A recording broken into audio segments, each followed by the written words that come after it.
लेकिन बच्चों देखिए, हमारे पास ये सवाल है स्टेशियोमेट्री से रिलेटेड। और ये जो स्टेशियोमेट्री है ये लिमिटिंग रिएक्टेंट बेस्ड स्टेशियोमेट्री है, यानी ये सिंपल स्टेशियोमेट्री नहीं है। अच्छा भाई, फर्क क्या होता है पहले ज़रा इसको थोड़ा सा डिस्क्राइब करते हैं और उसके बाद फिर जाते हैं अपने टॉपिक के ऊपर। फर्क क्या है लिमिटिंग रिएक्टेंट बेस्ड स्टेशियोमेट्री और सिंपल स्टेशियोमेट्री में? तो अगर हमें सिर्फ एक रिएक्टेंट की मिकदार की दी गई हो और उसकी मदद से दूसरे रिएक्टेंट या दूसरे प्रोडक्ट्स की मिकदार को मालूम करने को कहा जाए, तो ये हमारे पास सिंपल स्टेशियोमेट्री है। लेकिन अगर एक से ज्यादा रिएक्टेंट की मिकदार गिवन हो और फिर आपसे कहा जाए कि बताइए यहाँ पे अब प्रोडक्ट कितनी बनेगी, तो ये दरअसल लिमिटिंग रिएक्टेंट बेस्ड स्टेशियोमेट्री है। लिमिटिंग रिएक्टेंट बेस्ड स्टेशियोमेट्री में हमारे पास जो पहला स्टेप होता है वो ये कि हमें ये मालूम करना होगा कि लिमिटिंग रिएक्टेंट कौन है। और जब ये मालूम कर लें कि लिमिटिंग रिएक्टेंट कौन है, तो उसकी मदद से फिर बाकी तमाम चीज़ों की मिकदार मालूम की जाएगी। ठीक है। अच्छा, अब हमारे पास सवाल क्या है, हमसे कहा जा रहा है find the weight of barium sulphate, यानी इसका मास मालूम करने को कहा जा रहा है। Precipitated by adding a solution containing 82 gram of potassium sulphate, यानी इसका मास गिवन है 82 gram, to a solution containing 82 gram of barium chloride, यानी बेरियम क्लोराइड का भी मास हमें गिवन है। अब देखिए, क्योंकि यहाँ पे सवाल में दो रिएक्टेंट के मासेस गिवन है ना, दो रिएक्टेंट के मासेस गिवन है, इस बिहाफ पे हम इसे कहेंगे कि ये हमारे पास क्या है, लिमिटिंग रिएक्टेंट बेस्ड स्टेशियोमेट्री, है ना। ये लिमिटिंग रिएक्टेंट बेस्ड स्टेशियोमेट्री है। इसमें पहला स्टेप क्या होता है लिमिटिंग रिएक्टेंट बेस्ड स्टेशियोमेट्री में? पहला स्टेप क्या होता है, हमें ये आइडेंटिफाई करना होता है कि इसमें लिमिटिंग रिएक्टेंट कौन है ना। तो हमारा पहला काम क्या होगा, हम मालूम करेंगे to find limiting reactant, find limiting reactant. ठीक है ना। अब जो भी रिएक्टेंट के मासेस गिवन थे, जैसे पोटेशियम सल्फेट, जैसे बेरियम क्लोराइड, इनके मोल रेशियोज आइडेंटिफाई करेंगे।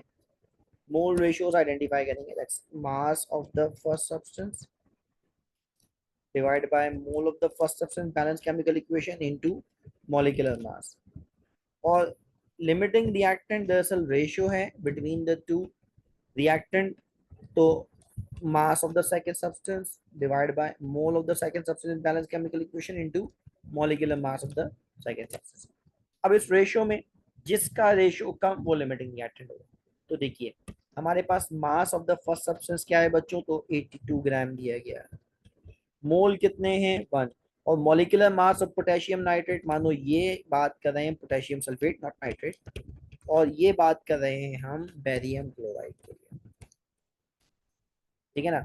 अब पोटेशियम सल्फेट का मॉलिक्यूलर मास कितना होगा, तो देखिए पोटेशियम का होता है 39, तो दो पोटेशियम है, तो 39 मल्टीप्लाइड बाय 2 कर देंगे। ठीक है ना, 39 मल्टीप्लाइड बाय 2 प्लस सल्फेट का होता है 96, है ना, तो आंसर आ जाएगा 174।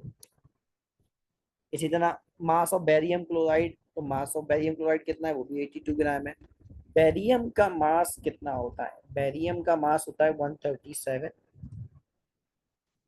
इसमें दो क्लोरीन है, क्लोरीन का मास होता है 35.5 और दो है तो 2 से मल्टीप्लाई कर दिया, तो आंसर आ गया हमारे पास, मोल एक है और आंसर आ गया 208।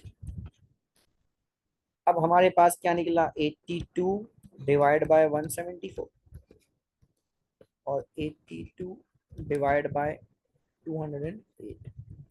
अब अगर हम रेशियो निकालेंगे तो 82 डिवाइड बाय 174 का आंसर निकलेगा 0.471। और अगर हम 82 को डिवाइड बाय 208 कर दें तो ये आंसर निकलेगा 0.394। इसका मतलब क्या हुआ? इसका मतलब ये हुआ कि क्योंकि ये हमारे पास स्मॉलर मोल रेशियो है, स्मॉलर मोल रेशियो है, तो इसे हम क्या कहेंगे? अपना लिमिटिंग रिएक्टेंट कहेंगे। यानी मतलब ये निकला कि बेरियम क्लोराइड हमारे पास क्या है? लिमिटिंग रिएक्टेंट है। और बेरियम सल्फेट की मिकदार मालूम करने के लिए हमें बेरियम क्लोराइड से इसको कंपेयर करना होगा। लिमिटिंग रिएक्टेंट बेरियम क्लोराइड, तो उससे कंपेयर करना। ठीक है, तो ये हमारे पास आ गया लिमिटिंग रिएक्टेंट। जब लिमिटिंग रिएक्टेंट मालूम हो गया, अब हम बेरियम सल्फेट की मिकदार को आसानी मालूम कर सकते हैं। तो माने हम कहते हैं स्टेप 2 क्या है वो? To find mass of barium sulphate by limiting reactant, है ना? लिमिटिंग रिएक्टेंट से मालूम करें। अब मालूम करने के लिए बेरियम सल्फेट के मास को बेरियम क्लोराइड के मास से कंपेयर करना है, तो ये तो मास मास रिलेशनशिप हो गया। इसका मतलब ये है कि हमें क्या करना है? हम कहेंगे यूजिंग बैलेंस केमिकल इक्वेशन।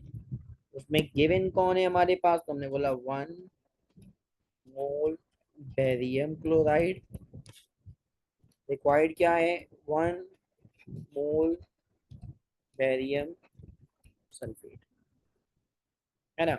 अब ऐसे में हमारे पास क्या होगा? तो हम कहेंगे नंबर 1 मोल, तो ऐसे ही लिख देंगे। नंबर ऑफ मोल ऐसे लिख देंगे। मोल क्या लिखेंगे? Molecular mass. बेरियम क्लोराइड का मॉलिक्यूलर मास अभी हमने निकाला था, कितना था? 208 ग्राम। और यहाँ पे हम ये निकाल लेंगे, मोल की जगह यहाँ पे क्या लिखेंगे? मॉलिक्यूलर मास लिखेंगे। मास मास रिलेशनशिप है ना, तो मोल की जगह मॉलिक्यूलर मास। अब बेरियम और सल्फेट का मॉलिक्यूलर मास कितना होगा? तो बेरियम का था 137 प्लस सल्फेट का 96, तो ये आ जाएगा हमारे पास 233 ग्राम। सॉल्व कर लेते हैं। 208 ग्राम बेरियम क्लोराइड, 233 ग्राम बेरियम सल्फेट के बराबर है। अच्छा, हमें बेरियम क्लोराइड कितना दिया गया बच्चों? हमें तो दिया गया है 82 ग्राम। 82 ग्राम में कितना निकलेगा हमारे पास? तो हम इसे क्रॉस मल्टीप्लाई कर लेंगे।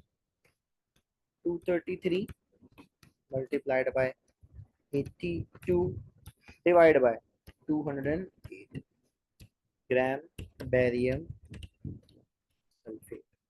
ठीक है, अब इसे सॉल्व कर लेते हैं। 233 multiplied by 82 divide by 208, answer आ जाएगा हमारे पास 91.856 ग्राम बेरियम सल्फेट। ये बच्चों हमारे पास। ठीक है, समझ में आई बात? पहले हमें क्या करना होगा? पहले हमें मालूम करना होगा लिमिटिंग रिएक्टेंट, फिर उसकी मदद से हमें बेरियम सल्फेट की मिकदार मालूम करनी है।